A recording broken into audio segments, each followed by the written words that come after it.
Hello and welcome to another edition of Another Book Review. This week I'll be reviewing No Country for Old Men by Cormac McCarthy. Talk very briefly about the author, go into a spoiler-free overview of the plot, talk about what I liked about the book, what I didn't like about the book, who I'd recommend the book to, and finish off with what I will be reading for next time. Cormac McCarthy is one of America's most celebrated authors. He has written several novels. Some of them have landed him on the Times 100 Best Novels list, Blood Meridian being that novel that came out, I believe, in the mid-'80s. He's also wrote, most recently, The Road, which was a pretty successful film adaptation. All the Pretty Horses.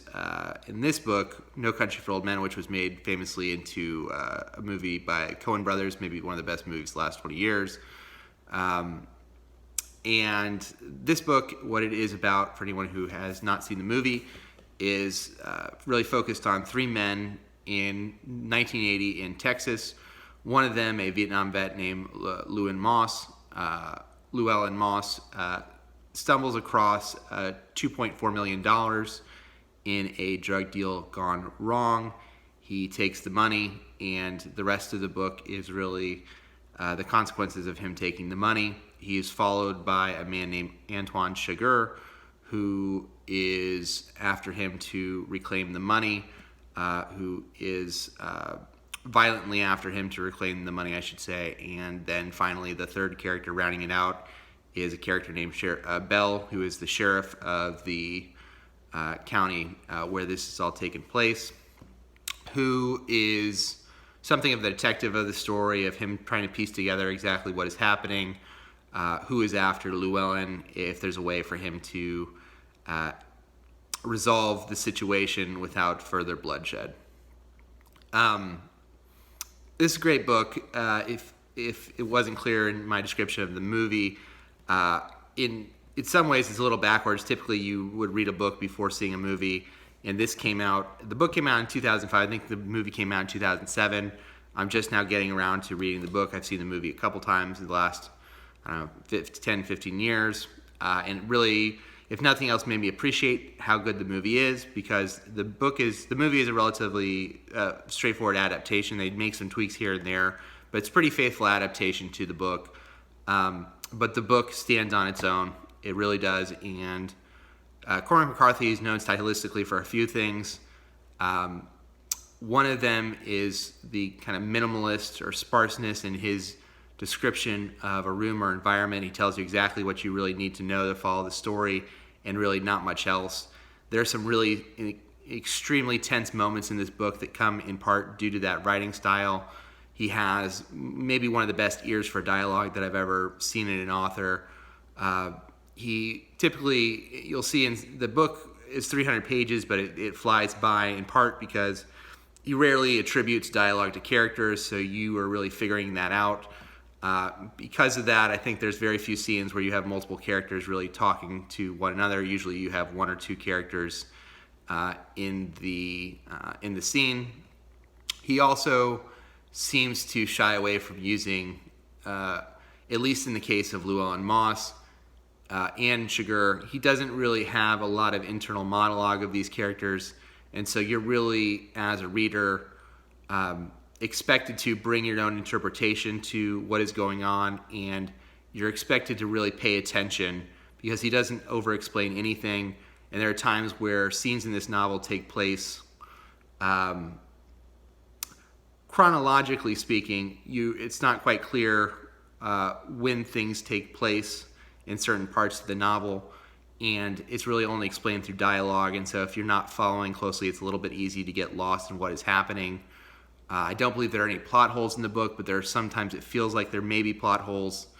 And I think the strongest thing for me, having just finished it, the ending is one of the best endings of a novel I've read, at least recently, if not ever. The ending perfectly encapsulates within 2 or 3 pages the themes that the novel is talking about in terms of good and evil, what you should do as an individual, if you can ever atone, what is your responsibility to others, fate versus destiny. It's all ties together in this really strong 2 or 3 pages at the end of the book. So I think those things were all really wonderful. The book, I guess the one thing I would say that I didn't care for as much in the book, there's two things. One of them is the book's fault, one of them really isn't. There's a couple scenes where the scene goes a little long, and it's not quite clear why the scene goes long. Sometimes I think that's just because Cormac McCarthy is enjoying these characters in this scene, and other times I think that he's doing it for tension reasons to kind of bring down the tension a little bit after the tension's been rising. And so kind of having a roller coaster method. Didn't happen too many times in the book, but there are one or two scenes.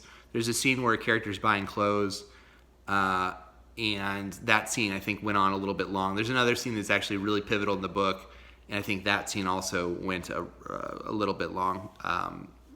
So that is really, and then as far as the book, those were my only really parts of the book that I didn't care for. I listened to it a little bit in audiobook. I would actually recommend people buy the copy, a physical hard copy. It's like I said, it's about 300 pages. It's not really particularly long because of the way that it's written. But the reason I say that is I didn't really feel the gentleman who was doing the narration did a particularly good job.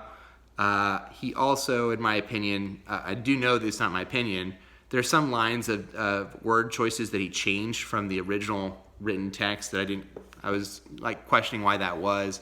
I don't know if that's a difference in editions. I'm not quite sure, but it was one or two things that I noticed that it kind of put me off.